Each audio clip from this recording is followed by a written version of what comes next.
అందరికీ నమస్కారం. ఈరోజు మన ఛానల్లో ఈ 2025 సంవత్సరం వైశాఖ మాసం మే నెలలో సంకటహర చతుర్థి ఎప్పుడు వచ్చింది, అది మే 16న లేక మే 17న ఎప్పుడు అని, ఈ నెల నామం పేరు, పీఠం పేరు, అలాగే పూజా సమయాలేమిటో, నైవేద్యం ఏం సమర్పించాలో, చంద్రోదయ సమయాలేమిటో, అలాగే కొత్తగా ప్రారంభించే వాళ్ళు ఈ నెల ప్రారంభించవచ్చా లేదా అనే విషయాల గురించి ఈరోజు మనం ఈ వీడియో ద్వారా పూర్తి వివరాలు తెలుసుకుందాం.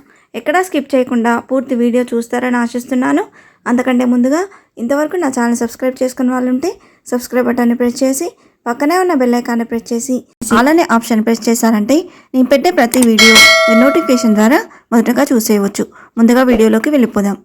సంకష్టి అంటే కష్టకాలం నుండి విమోచన కలగటం, అంటే మనుషుల్ని కష్టాల నుండి గట్టెక్కించేది ఈ సంకట చతుర్థి వ్రతం.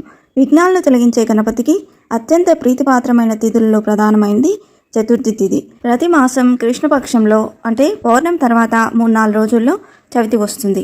ప్రదోషకాల సమయంకు అంటే సూర్యాస్తమయ సమయంలో చవితి ఎప్పుడు ఉంటుందో ఆ రోజున సంకష్టహర చవితిగా పరిగణించాలి. అయితే 2 రోజులు ప్రదోష సమయంలో చవితి ఉండడం సాధారణంగా జరగదు. ఒకవేళ ఎప్పుడైనా అలా జరిగితే 2వ రోజున సంకటహర చవితిగా గమనించాలి. ఈ సంకటహర చతుర్థి వ్రతాన్ని 3, 5, 11 లేదా 21 నెలల పాటు ఆచరిస్తారు. ఈ వ్రతాన్ని బహుళ చవితి నాడు ప్రారంభించాలి. ఈ రోజున ప్రాతకాలమే తలస్నానం చేసి ఆ తర్వాత గణపతిని పూజించాలి. 1/2 మీటర్ పొడవున్న తెలుపు లేదా ఎరుపు రంగు జాకెట్ ముక్కను తీసుకొని వినాయకుడి ముందు పెట్టి దాన్ని పసుపు కుంకుమతో అలంకరణ చేయాలి. మనస్సులోని కోరికను తలుచుకొని 3 గుప్పిళ్ళ బియ్యాన్ని గుడ్డలో వేసిన తర్వాత తమలపాకుల్లో 2 ఎండు ఖర్జూరాలు, 2 ఒక్కలు దక్షిణ పెట్టి మనసులోని కోరికను మరొకసారి తలుచుకొని మూట కట్టాలి.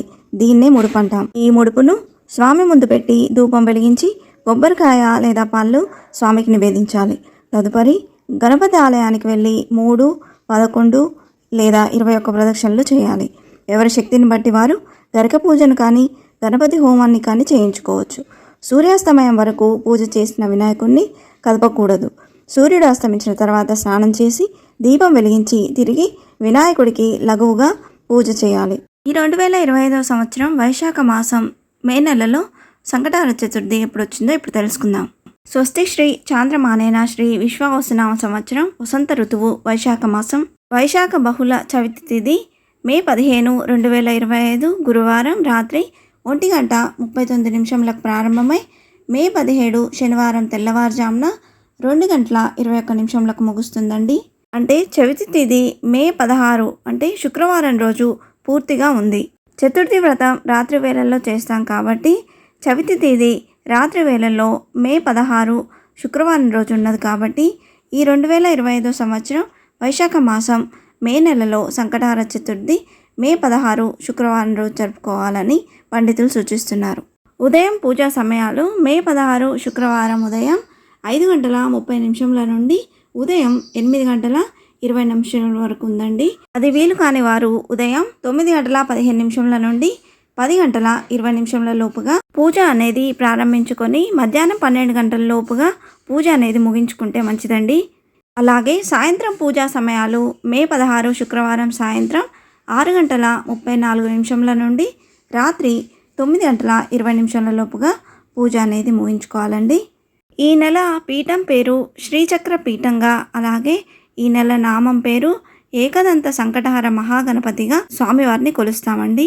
అలాగే చంద్రోదయ సమయాలు విజయవాడలో రాత్రి 9:53 హైదరాబాద్లో 10:04 విశాఖపట్నంలో రాత్రి 9:45 బెంగళూరులో రాత్రి 9:55 ఉందండి.